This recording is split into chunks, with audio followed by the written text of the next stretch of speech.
Qué difícil y a la vez qué fascinante han sido estos meses. Educar en excepcionalidad, en tiempos de excepcionalidad. ¿Cuánto se ha desafiado al sistema educativo, a los directivos, a los docentes, a los auxiliares, armar las valijas y en menos de 48 horas trasladar la escuela a casa? ¿Cuánto se ha desafiado a las familias y a los niños para adaptarse, para generar un espacio no solo de infraestructura tecnológica, sino también de contención y acompañamiento para poder lograr la tan ansiada continuidad educativa? Esto estaba probado, estaba ensayado en el nivel inicial, en el primario y en el nivel secundario, estaba mucho más probado en el nivel superior, donde había clases a distancia en carreras universitarias o terciarios, pero era simplemente un ensayo en los principales niveles y tuvimos que ponerlo en práctica de repente. Educar en tiempos de excepcionalidad es el tema del día de hoy. Hemos invitado a Ruth Harf, que nos acompaña, es maestra normal nacional, profesora normal nacional de Jardín de Infantes, profesora de expresión corporal, licenciada y profesora en Ciencias de la Educación por la UBA, licenciada en Psicología por la UBA. Estos estudios luego fueron ampliados con posgrados en diferentes materias vinculadas a su expertise, que son teoría y técnicas psicopedagógicas y el rol de la dirección en las instituciones educativas. Ruth Harf, bienvenida a este conversatorio.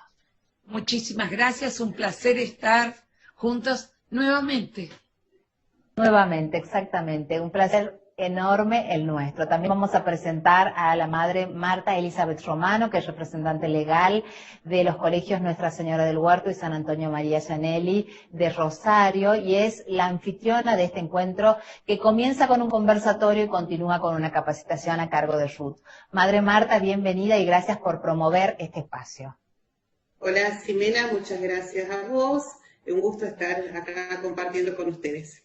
También nos acompaña el hermano Patricio Bolton, es hermano de La Salle, oriundo de Santa Fe, ha trabajado en escuelas en contextos de vulnerabilidad en Jujuy, Córdoba y en el distrito bonaerense de La Matanza. Actualmente es director de numerosas escuelas y asesora numerosos equipos pedagógicos. Además es profesor en Ciencias de la Educación. Hermano Patricio, bienvenido, muchas gracias por estar y participar de este conversatorio. Muchas gracias a usted por la invitación, un gusto compartir. Bueno, va a ser un momento de especial riqueza. Yo voy a empezar, Ruth, con algo que leí en tus redes sociales y que me pareció espectacular cuando decías que en estos tiempos de excepcionalidad los vínculos adquieren una relevancia significativa. Me gustaría que amplíes esta reflexión.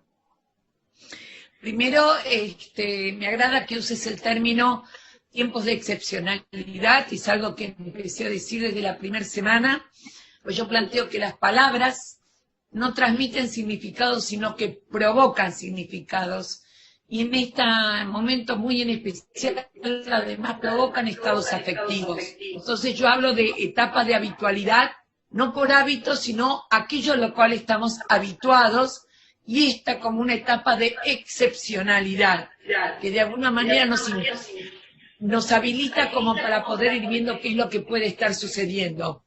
Y el tema de los vínculos, a veces yo le pido siempre a los educadores que entiendan que su profesionalidad está dada no solamente por los estudios que hayan hecho, sino por su propia historia familiar y escolar. Entonces le digo, busquen en esa fuente, porque en la medida en que puedan recordar cosas que le han pasado a lo largo de su vida, es más fácil entender algunas otras cosas. Entonces, cuando uno hoy en día habla de vínculos, parecería que fuese algo nuevo, cuando en realidad el tema de los vínculos estuvo siempre relacionado con nuestra vida escolar. Dicho de otra manera, creo que todos nosotros, los 4 que en este momento nos estamos mirando, recordamos que en la escuela secundaria, por ejemplo, hubo docentes que nos hicieron amar una materia, hubo docentes que nos hicieron odiar una materia, y hay una frase que a veces uno dice, este profesor me tiene entre ojos. Y yo sé, suena un poco a broma, pero ¿de qué estábamos hablando? De los vínculos.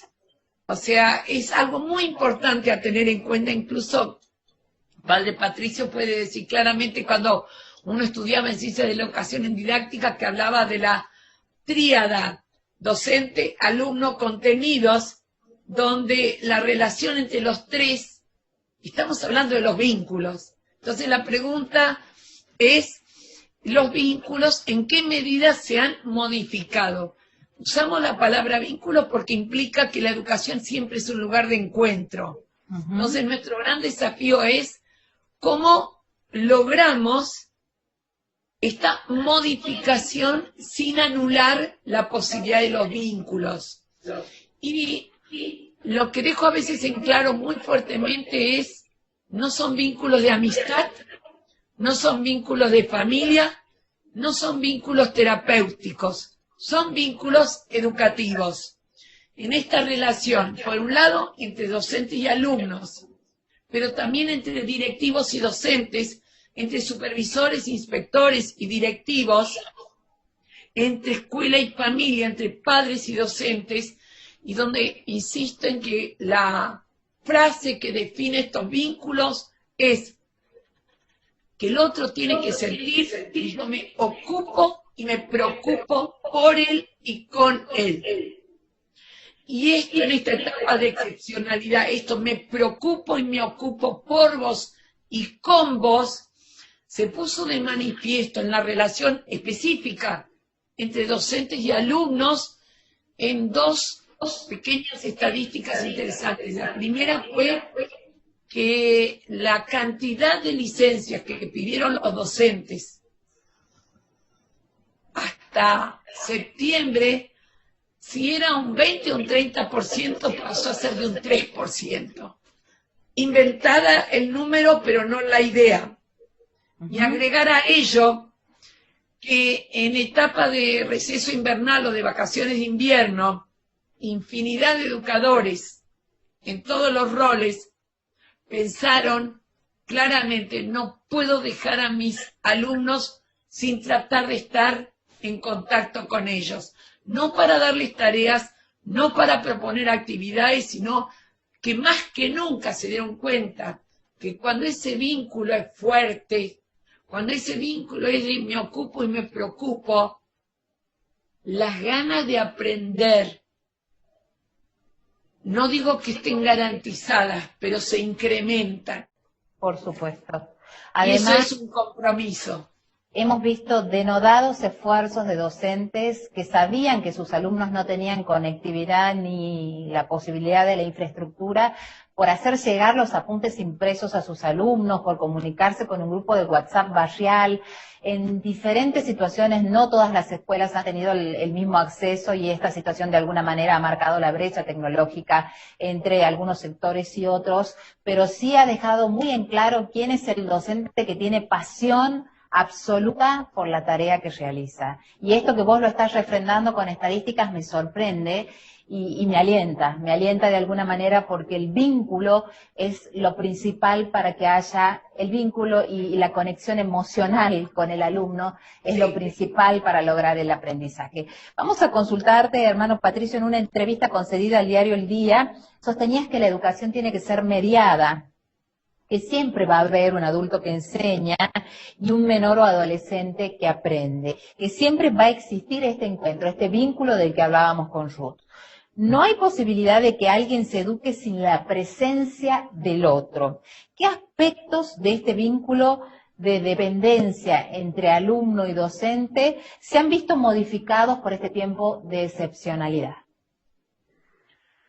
Yo creo, siguiendo lo que decía Ruth, yo creo que se ha valorado positivamente la tarea docente. Me parece que veníamos de un tiempo, si hay algo que está en crisis en nuestra cultura es la capacidad vincular, la capacidad de relaciones, la capacidad de encuentro y de conectividad. Digo, en nuestra cultura en los últimos 20, 30 años, es decir, la capacidad de relación es algo que esta cultura hiperindividualista ha afectado. Y me parece que también le ha afectado a la escuela como institución. Entonces nos hemos encontrado habitualmente en las escuelas donde a los docentes se les hacía difícil la relación con los estudiantes, se les hacía sufrible la relación con los estudiantes, docentes que le tenían miedo a los adolescentes, docentes que se ocultaban detrás de amenaza de notas, docentes que se ocultaban detrás de amenazas de distintos tipos, etcétera, etcétera. O docentes que se escondían detrás de enfermedades y de licencias, como comentaba Ruth.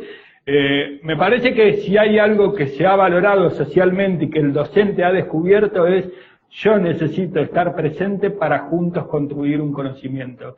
Que no es lo mismo, que fue lo que pasó la primera semana cuando empezamos con esto del aislamiento. Todo el mundo empezó a mandar PDF como si eso fuera lo que se esperaba de un docente, que mandara PDF. Y después el docente descubrió, no se trata de mandar PDF, ni PowerPoint, ni actividad, sino que se trata de hacer presencia para llevar de la mano al otro, al conocimiento, al ingreso al mundo, a lo que tuviera que ver con la iniciación de lo que sea, de lo que le toca enseñar. Me parece que este tiempo ha estado bueno en eso de revalorar el lugar del docente como alguien que junto a otro construye conocimiento, y que ese conocimiento es significativo para la vida. Bien.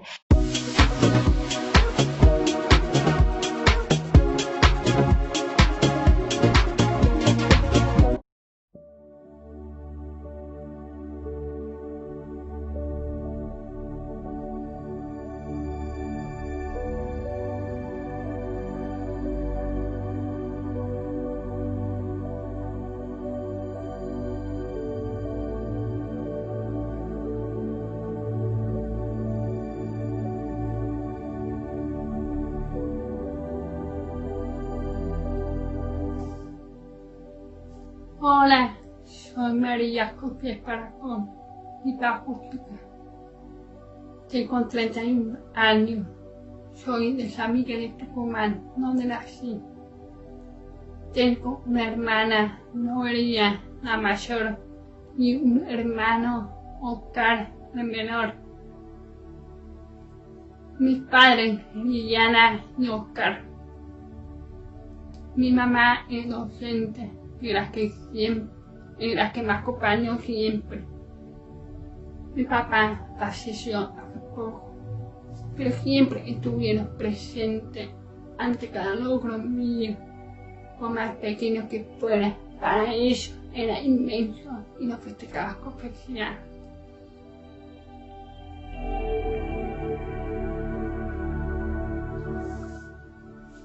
Ingresé al Instituto Horacio Tucumán cuando tenía 1 año y medio. Ahí comenzó con mi oralización. A poco tiempo ya leía y escribía. A los 3 años y medio llegó el imperante con la que empecé a descubrir el mundo. Sonidos que nunca había escuchado comenzaron a aparecer, todo me sorprendía y me ponía feliz. La primaria y secundaria la crucé en el Colegio María Auxiliadora y luego hice licenciatura en arte. También a nivel terciario estudié para auxiliar en nivel inicial, ya que encanta trabajar con los niños pequeños, que lo hago en ellos, donde mi experiencia de vida sirve para ayudar a los docentes y a los pequeños. En la asociación de sordos dicto la clase de lengua de señas.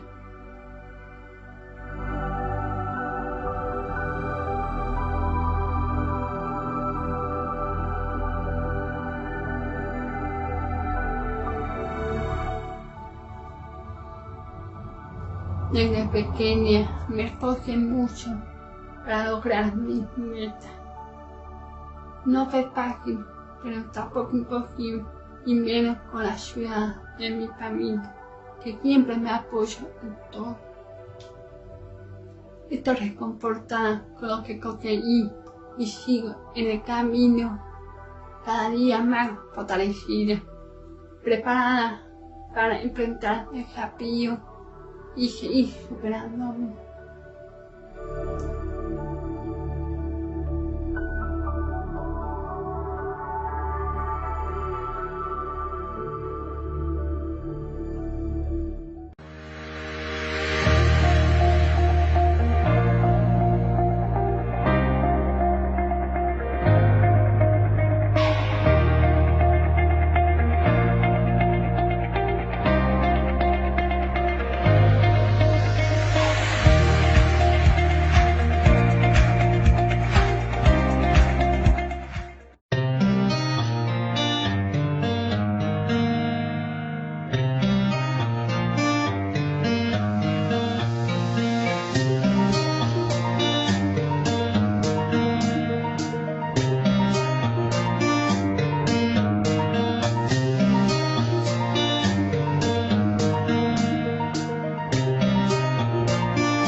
Se encuentra abierta la preinscripción online 2021. Para nivel inicial, salas de 3, 4 y 5 años, nivel primario y nivel secundario. Desde 2021, para alumnas y alumnos, el colegio extiende el proyecto de coeducación a todos los niveles. Preinscripción online, esclavastucumán.edu.ar/preinscripción. Quería preguntarte sintéticamente, ¿cuáles son las 6 claves de esta vocación de custodiar que tan bien describías al comienzo de este conversatorio? El problema que tuvimos es que a nosotros nos tocó reaccionar de urgencia. Y entonces reaccionamos de urgencia y la pandemia tiene sus efectos negativos, más de 1 millón de muertes, duro, pero también hay que encontrar lo bueno detrás de pues, la esperanza, la oportunidad de encontrar lo bueno que hay, ¿no? Y creo que la pandemia nos obligó a hacer a las escuelas católicas lo que nos hubiéramos demorado más de 10 años, en digitalizar la escuela. El problema es que estamos respondiendo a un contexto de emergencia como si todo fuera presencial. Y entonces nos olvidamos que la pantalla cansa, que la pantalla aburre, que la pantalla lleva un cansancio emocional, visual. Y entonces no podemos tener la misma cantidad de horas. Entonces, retomando con tu pregunta, custodiar es entender al otro. Y acompañar es caminar con el otro. Caminar con el otro es escuchar para proponer y no confrontar, para proponer y no ofender. Y caminar significa proponer más que imponer y confrontar más que ofender. Entonces, cuando nosotros vemos que custodiar es darnos cuenta que el Internet ha llenado un vacío, pero que hace falta la parte humana. Y entonces, ¿cómo hacemos para que la custodia, lo que estamos hablando de custodiar, lo apliquemos desde la sociedad digital, desde la red?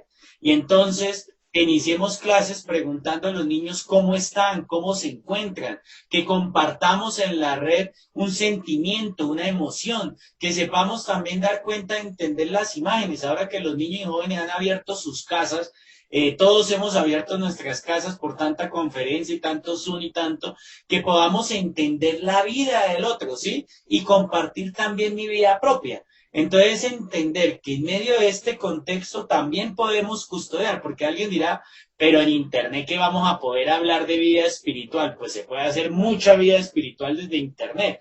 Hace poco me llegó un meme. Los cristianos en el año 1995, el Internet es obra del demonio. Los cristianos en el 2020, el Internet es un don de Dios. Entonces, se trata de entender el contexto actual para poder acompañar desde el contexto actual y generar esa dinámica de custodiar que tiene que ver con el cuidar, ¿no? Que es la esencia del ser humano, el cuidar, que bueno, doy ideas, pero no quiero adelantarme a lo que les voy a compartir.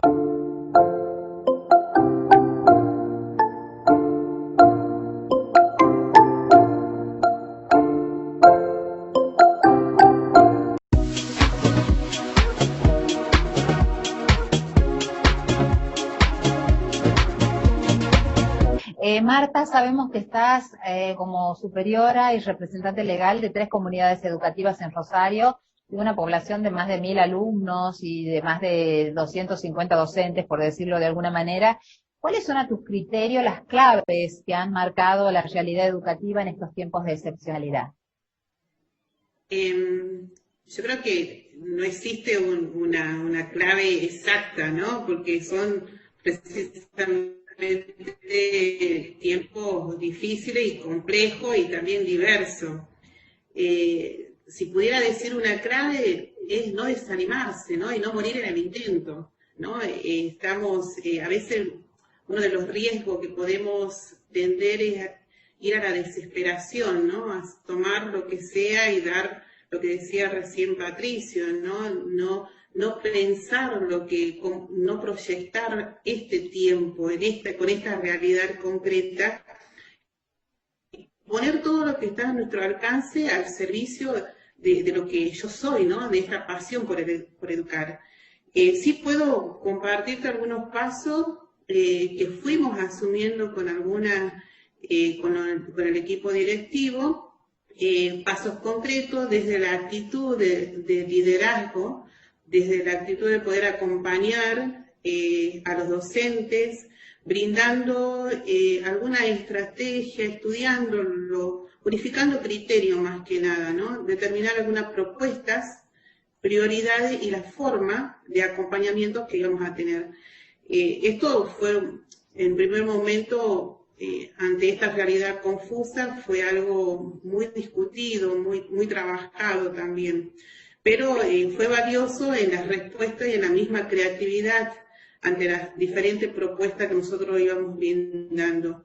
Y otra de las actitudes que hemos tomado, aparte de esta actitud de liderazgo, es tener una actitud de serenidad y de paciencia, ¿no? Paciencia para con nosotros mismos, para con la familia, para con los docentes, dar ese espacio para que nos vayamos adecuando a esta nueva modalidad y esta nueva forma, organizar lo que podamos en cuestión curricular y ir interactuando e ir generando ese espacio para relacionarnos y encontrarnos. No fue muy fácil, fue una situación difícil, porque fueron muchas las demandas, pero también eran muchas las dudas de parte de los padres, ¿sí? Y también de los docentes.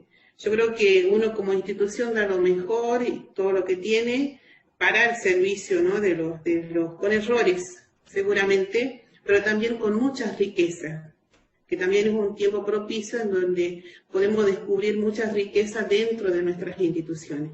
Bien, Ruth, sé que tu honestidad intelectual no te permite hacer futurología, pero yo te voy a tirar la lengua porque no me puedo permitir no preguntarte cómo va a ser la escuela que viene, si crees que hay cosas que van a ser diferentes, si algo de lo que venimos practicando como parte de la contingencia ha llegado para quedarse. Mira, primero y fundamental, no es un problema hacer futurología, es entender que la escuela es un proceso total, o sea, no es algo estancado, tiene estabilidad, pero tiene dentro de esa estabilidad cambios. Y ahí viene la ventaja de tener la edad que tengo, porque sí he observado paulatinamente muchos cambios. No son suficientes, tenemos que seguir haciéndolos, pero quiero decir con esto que no hay algo rígido y que marque un umbral entre el antes y el ahora, sino que lo que hay es periodo de reflexión donde podamos ir viendo cuántas de las cosas que hemos venido haciendo hasta ahora, en este tiempo, deberían mantenerse, cuántas de las cosas que hacíamos antes vale la pena conservar y cuántas más hay que inventar. Por ejemplo, más que nada en los aspectos organizativos, ponernos a pensar que la organización por grupos de edades tiene sus aspectos positivos y negativos, cuando en la vida, en la sociedad, los grupos no son por edades, sino a veces son por intereses, incluyendo el grupo familiar. Una de las cosas que me interesó fue comprobar que la dinámica familiar, por ejemplo, familias que tienen 2, 3 o 4 hijos, donde lo habitual es que cada hijo esté en la suya, que se encuentren al almuerzo o en fiestas familiares, se empezó a dar un fenómeno en el cual al tener que estar de distintas edades casi en la misma mesa o compartiendo elementos, empezaron a observar, a interesarse en lo que pasaba con el otro, pero no para ayudar, sino para compartir, que no es lo mismo. Justo hoy estaba escribiendo un texto en el cual el planteo que me hacía es cuáles son los aportes de los teóricos del aprendizaje que nos sirven para entender algunos fenómenos que se están dando ahora. Y uno de ellos me resultaba especialmente interesante, 2, 3, bueno, cuando hablamos de que chicos de distintas edades en una familia pueden estar haciendo lo mismo, la misma propuesta, pero con distintas habilidades, capacidades, saberes, que es un señor llamado Vygotsky, que hablaba de la zona de desarrollo próximo, donde la misma propuesta puede ser resuelta de otro modo, cosa que en algunos casos en muchas escuelas se trató de implementar con talleres a los cuales van chicos de distintas edades. Entonces mi idea sería pensar en primaria, secundaria o superior o jardín, donde alguna que otra vez se pueda hacer una propuesta de actividad donde los chicos interactúen entre ellos y actúen como acompañantes, como coayudantes, como construcción de un conocimiento colectivo, aunque no siempre compartido. Eso sería una. Empezar a mirar los espacios de la escuela como espacios potenciadores del aprendizaje no habituales. No necesariamente el salón de clases es el único lugar donde se aprende. No necesariamente apoyo mis pies en el piso, sino que puedo poner mis ojos en el techo. Me impresionó una foto que vi hace muy poco tiempo publicada en los medios, después en una época de pandemia, hace muchos años, como las clases se daban al aire libre. O sea, es romper con la estructura de la hora cátedra que todo docente tiene como adherida en el cerebro neuronalmente, y también con la idea del aula como único lugar donde se puede aprender. Claro, igual, en este tiempo, como hablábamos antes, esto del aire libre, tengamos cuidado como lo decimos, porque trata de pensar en un docente con 20 alumnos si va a ir al aire libre. O sea, si están dadas o no las condiciones de cuidado, de atención, etcétera. En este momento, o sea, yo estoy a favor del aire libre, las salidas, el contacto con el mundo, etcétera, porque además hay algo interesante que tanto Patricio como Marta lo saben también como yo y vos también, que es que la lógica escolar es esta. Vos venís a la escuela, aprendés contenidos que te van a permitir comprender y actuar sobre la realidad extraescolar.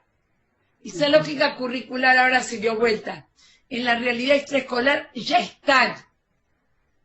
Y están aprendiendo. La escuela va a tener que recoger esas experiencias y vivencias, al decir de Paulo Freire, y ver qué saberes se están poniendo en juego ahí. O sea, todo esto nos lleva a que esa lógica curricular, la lógica me refiero, no al currículum, va a tener que cambiarse. La escuela va a tener que aprovechar mucho más las vivencias y experiencias. Como decimos todos, darle más la palabra a los alumnos. Escucharlos más, un ida y vuelta, y el lugar del aprendizaje, saber que está distribuido en numerosas agencias que también educan.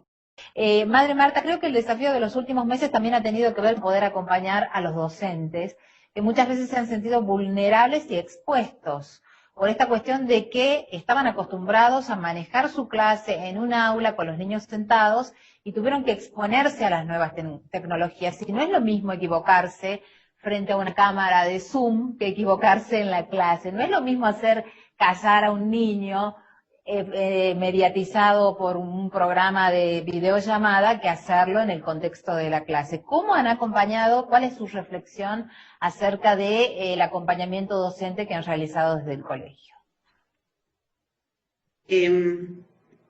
Creo que es fundamental el convencer al docente que puede, ¿no? Porque de repente pasó a ser muy visible, como decías vos. Y pasar a convencer, de decir, bueno, ustedes pueden hacer, que saque todo eso que tiene adentro, porque lo tiene, porque lo aprendió, y no solamente lo aprendió en un profesorado, sino lo aprendió en el aula, ¿sí? Todas esas riquezas que tiene, que está capacitado para dar, ¿no? Que puede dar, y que su aprendizaje, convencerlo de que su aprendizaje puede seguir, su enseñanza puede seguir siendo significativa y mucho más a lo mejor de lo que estaba haciendo habitualmente, ¿no? Entonces, porque va a ser novedad, ¿no? Yo creo que el docente puede decir, bueno, yo soy valioso, porque venimos de lo que decía hace rato Patricio, ¿no? Había una desvalorización del rol y la tarea del docente. Entonces, bueno, que el docente tome esta actitud, ¿no? Yo soy valioso y debo acompañar a mis alumnos a superar este momento o a transitar esta situación de crisis con creatividad, ¿no? Con mucha creatividad que lo da solamente quien ha descubierto esta vocación de educar como vocación, como un llamado, ¿no? Y ha descubierto un amor por entregar aquello que tengo acá adentro. Y también yo creo que otro de los aspectos de parte de quienes gestionan, tener claridad. Yo creo que también eso ayuda. Tener una actitud clara en función de lo que nosotros queremos como institución. ¿Qué vamos a priorizar? ¿Contenido o un acompañamiento afectivo hacia la familia, hacia los alumnos? Entonces, yo creo que también es poder redefinirnos nosotros como institución. Y por último, el tema de los valores. la importancia de que si estamos conectados, si nos ingresamos a los hogares y acompañamos de esta manera, tiene que ser desde aquellos valores que nos identifican, ¿sí? Y que nos hacen mejores. Yo creo que pasa por ahí, ¿no? Creo que son cuestiones que fuimos trabajando en todo este tiempo de pandemia. Bien, Ruth, has vivido muchos sistemas educativos y hoy te toca vivir este tiempo de excepcionalidad. Más allá de que estás investigando permanentemente, yo te quería pedir en este momento que hagas una síntesis de cuáles serían las características que han definido estos 6 meses de educación en la Argentina. Yo en un momento dado empecé a pensar en eso y dije, cuando nosotros hablamos de la escuela como un sistema complejo, hay una serie de variables que intervienen en ese sistema complejo. Y me encontré con una clasifica, porque además viene de origen alemán, donde hay que poner junto lo que va junto, ¿viste? El mismo saco. Inicial.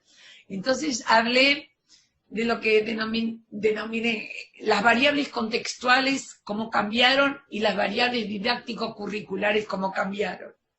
Entonces, dentro de las variables contextuales, una es tener en claro que nuestro sujeto de la educación en este momento es un sujeto de la educación en y con familia, lo cual lleva a modificar. ¿Qué otra cosa modificó? El docente, sujeto de la situación educativa, ahora es un sujeto de la educación educativa en y con familia. Ese límite entre lo público y lo privado, entre público, mi profesión, en mi lugar de trabajo, privado, mi familia, se fuma, se atraviesan. La segunda variable contextual que se modifica es el tiempo.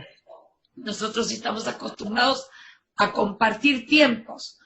Desde el primer día, cada vez que se podía, le dije a los educadores, graben las clases, porque el tiempo en la escuela se maneja hora de entrada, hora de esto, hora de lo otro. Los tiempos en la familia son tiempos familiares. Es Por lo tanto, pasar de las...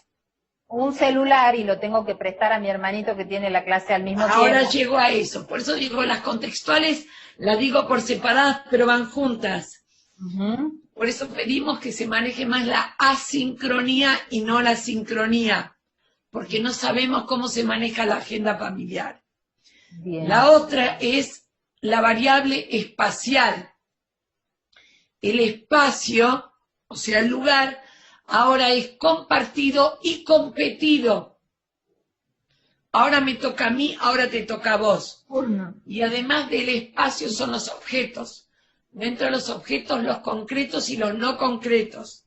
Los concretos, donde ya no pasa solamente por una situación de alta vulnerabilidad socioeconómica, sino que en clase media, una familia con 4 o 5 no tiene computadoras y celulares para todos.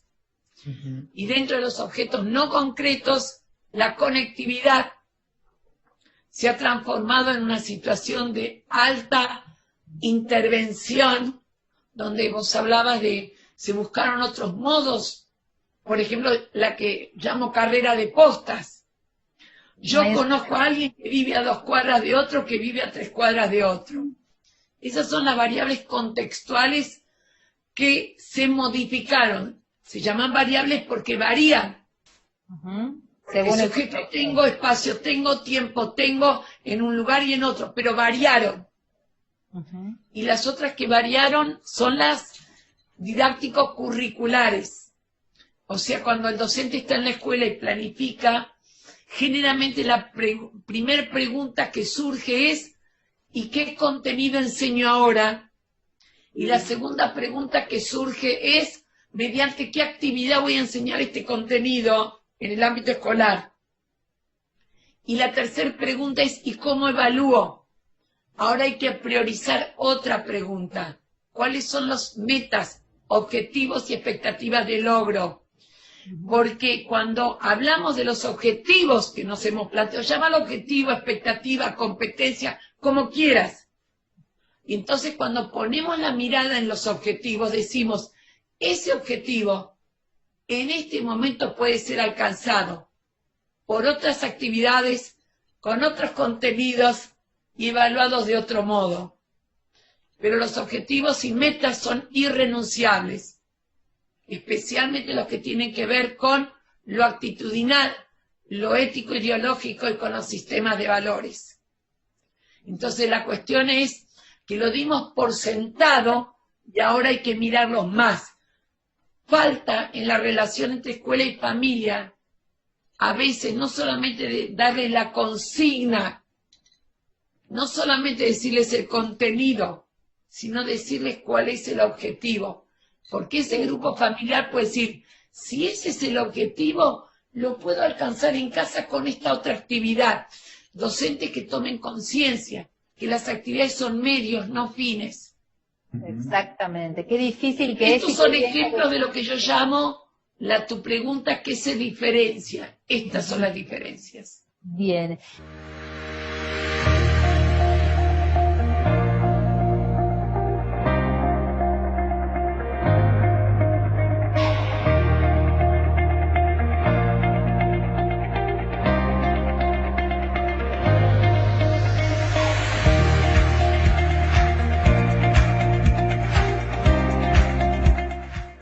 ¿Cómo has percibido el lanzamiento del Pacto Educativo Global, algo que te ha tenido muy ocupado en los últimos días y que ha sido de mucha repercusión en la prensa internacional y también aquí a nivel nacional hemos recibido mucho de lo que se ha lanzado? ¿Cuál es tu mirada y cuál es la evaluación que haces así en el corto plazo del impacto de esta presentación?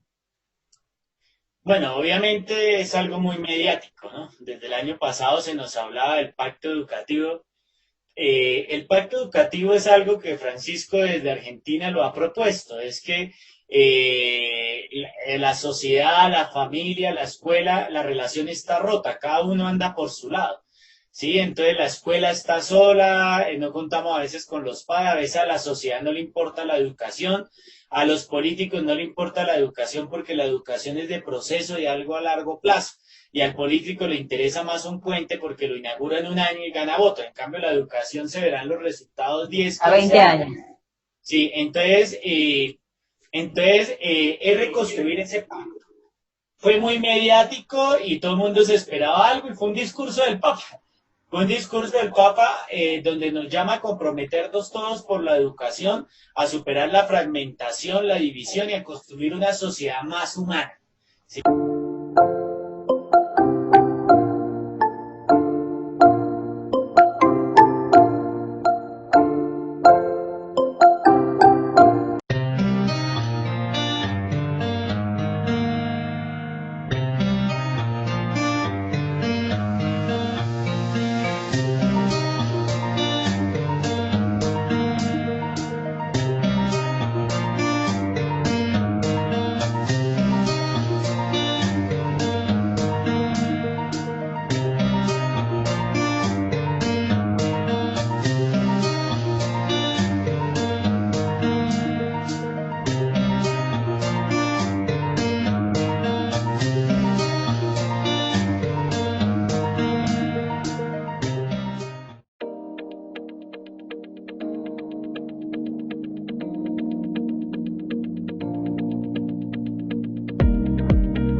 Se encuentra abierta la preinscripción online 2021.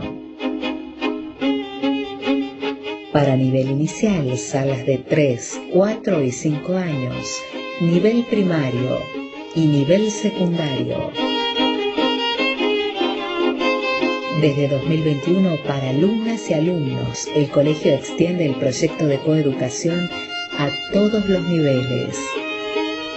Preinscripción online. esclavastucumán.edu.ar/preinscripción.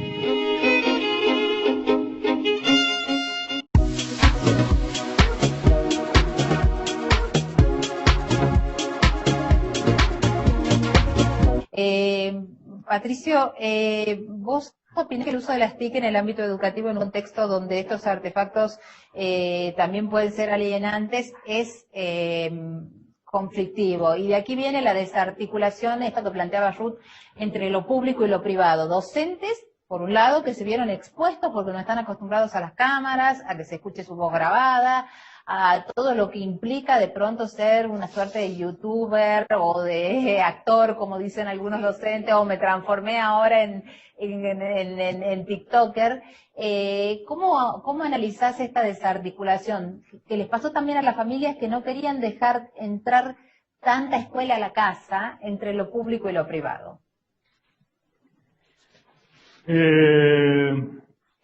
A mí me parece que esto que planteaba Ruth al final, el tema de la escuela volvía a preguntarse por la intencionalidad del acto educativo, el maestro volvía a preguntarse ¿para qué es esto? ¿Para qué sirve esto? ¿A qué nos está llevando esto? Me parece que es la posibilidad de volver a hacer las cosas con sentido, es decir, cuando el maestro se plantea la intencionalidad de estas actividades, la intencionalidad de esta hora de Zoom, o de esta media hora, o de estas 3 horas, o de estas 2 horas, o de esta actividad sincrónica o esta sincrónica, cuando los adultos nos podemos poner de acuerdo y conversar, bueno, a ver, la intencionalidad de esto tiene que ver con acompañar este crecimiento, acompañar esta vida, ayudar a procesar este momento, disfrutar de los bienes culturales de la humanidad. Cuando nosotros tenemos claridad sobre qué es lo que estamos buscando, y los maestros lo comparten con la familia, y la familia lo entiende, cuando todos podemos tener claridad de qué es lo que estamos haciendo en esto que llamamos de proceso educativo, entonces esas desarticulaciones o esos peligros corren menos, si se quiere. Y me parece que está bueno y hay que poder conservarlo. Esto, como decía Freire, de volver a preguntarnos a favor de quién quiero hacer esto, para quién quiero hacer esto, por qué quiero enseñar esto que me propongo enseñar, qué es lo que estoy buscando construir con esto que estoy queriendo hacer. Cuando el maestro se pregunta por la intencionalidad, entonces ya no le importa tanto si tiene mucho de cámara, poco de cámara, si la familia tiene mucho de cámara, poco de cámara, porque le encontramos el sentido y hacemos el esfuerzo, poco o mucho, en relación de un sentido que lo consideramos valioso. Perfecto. Marta, ¿ha sido más complicada la articulación en el nivel secundario? La adolescencia de por sí es una etapa complicada, con ciertas dificultades, y captar la atención de los adolescentes a distancia en tiempos de excepcionalidad ha sido, me imagino, un desafío particular. Sigue siendo, ¿no? Llamar la atención a los adolescentes y brindar propuestas que realmente sean motivadoras, yo creo que es un gran desafío hoy para todos los docentes, ¿no? Los profesores. Una de las cosas que yo veía cuando nosotros empezábamos un poco a visitar algunas aulas virtuales, cómo el joven, digamos, no quiere visibilizarse, ¿no? O sea, esconde su imagen. Entonces, me llama la atención porque es algo que se está dando, capaz que porque no está en condiciones, no lo quiere, no le interesa. Yo creo que pasa muchas veces por eso. Y yo creo que ahí es una de las preguntas que nosotros nos tenemos que hacer, ¿no? Pues si estamos realmente conteniendo, entusiasmando a estos jóvenes, dándole algunas herramientas para que puedan realmente conectarse y la conexión sea de calidad, ¿no? Donde haya interacción, donde se priorice la interacción entre unos con otros. Yo creo que es un momento muy clave, ¿no? Para la educación secundaria, principalmente lo veo porque capaz que en el nivel primario hay mucha ayuda de parte de los padres, más presencialidad de parte de los padres y acompañamiento. En el nivel secundario los chicos son ellos, ¿no? Los que tienen que optar por conectarse. Hoy por hoy es una preocupación ¿sí? Y también es un gran desafío. Podemos tener muchas riquezas, seguramente, ¿no? Pero de repente hay que buscar los medios y las formas, ¿no? Posible, que cada lugar va a tener su estilo y su impronta, ¿no? Así como también cada colegio va a tener su modo de poder hacer realidad esto. Y otra de los problemas y situaciones que a veces nos preocupan es el desgano y el abandono directamente de algunos alumnos de no querer conectarse. O sea, es como que esta situación me ha desanimado tanto, encima voy y me exigen los profesores, entonces ¿para qué? ¿No? Entonces prefiero quedarme a dormir hasta más tarde o navego en otros lugares, en otros sitios, ¿no? Entonces yo creo que como educación de nivel secundario hay que replantearse bien qué queremos lograr con nuestros adolescentes, ¿no? Y si estamos brindando aquellas herramientas adecuadas, ¿sí? Para que ellos puedan realmente tener una conexión de calidad.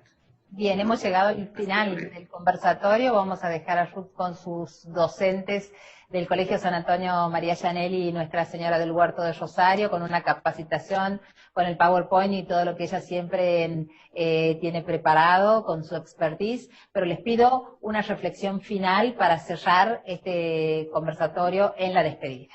Ruth. Y es interesante porque uno se dirige, ¿viste? Cuando uno dice reflexión final, ¿a quién vamos? ¿A quién nos dirigimos? A los docentes, en su rol, al directivo, etcétera. Y la cuestión es la siguiente, no, la única reflexión que me hago en este momento es decirme siempre, no hay futuro que se nos venga, el futuro es el que construimos entre todos. Muchísimas gracias por tu presencia, siempre enriquecedora, y vamos a estar en contacto en nuevas oportunidades. Padre Patricio, tu despedida. Me quedo pensando en esto que volvimos varias veces, sin que lo hayamos previsto, el docente y lo que tiene para ofrecer los educadores y lo que tenemos para invitar, para convocar, para motivar, para provocar deseos. Me parece que es un tiempo oportuno para volvernos a preguntar para qué queremos la escuela, para qué queremos el aula, para qué queremos juntarnos, para qué queremos enseñar, para qué queremos llamarlos a los niños, para qué queremos llamarlos a los adolescentes, qué tenemos para decirles. Y son preguntas que nos tocan en lo más vital, porque ¿qué tengo yo para decirle a uno de 12 años, a uno de 15, a uno de 10? Y acá es donde corremos de lado el tema de lo curricular, con lo que siempre nos hicimos fuerte, y nos presentamos como más vulnerables, por decirlo de alguna manera, frente a otra persona que está necesitando de un encuentro con otro ser humano para empezar a hacernos preguntas juntos y a construir respuestas juntos a estas preguntas. Bien, muchísimas gracias. Madre Marta, la anfitriona de este encuentro, muchísimas gracias por promoverlo y tu reflexión final. Yo me quedo con esto de es un tiempo clave, ¿no? Para la educación, para nuestra mirada y nuestra forma, nuestra identidad como colegios, y pienso mucho en esto ser en la esperanza, ¿no? No dejarnos ganar por tantas demandas y tantas situaciones que a lo mejor podamos encontrar, tantos problemas. También aquellas equivocaciones que las tenemos y que son necesarias también para crecer, no dejarnos ganar por ese desánimo, al contrario, tener valentía, tener esperanza, porque algo nuevo se está gestando, ¿no? Yo creo que algo nuevo va a salir de esta situación, y debe salir, porque yo creo que todos los docentes están capacitados, están formados, la vida también los fue formando, las aulas los fueron formando para dar hoy una respuesta que cambie la historia. Yo anhelo y espero esto, y siempre apuesto a esto, ¿no? A que hagamos una escuela nueva, ¿no? Y la novedad no hay que ir a buscarlas en otros lugares. Yo creo que la novedad está en cada uno de nosotros, ¿no? En la creatividad de cada uno y de que todos tenemos que aportar en esto. Nadie está fuera, ¿no? Todos tenemos que aportar para construir una educación nueva. Bien, a los tres muchísimas gracias, ha sido un placer enorme escucharlos, de poder encontrarnos a través de la virtualidad en este tiempo de excepcionalidad. Valoro mucho la posibilidad de una narrativa tan respetuosa de la humanidad y de no hablar de palabras que nos hagan daño y que nos marquen para siempre y que marquen a nuestras nuevas generaciones para siempre. Por eso el título de esta conferencia que va a dar Ruth es Educar en tiempos de excepcionalidad, y allá vamos. Muchísimas gracias.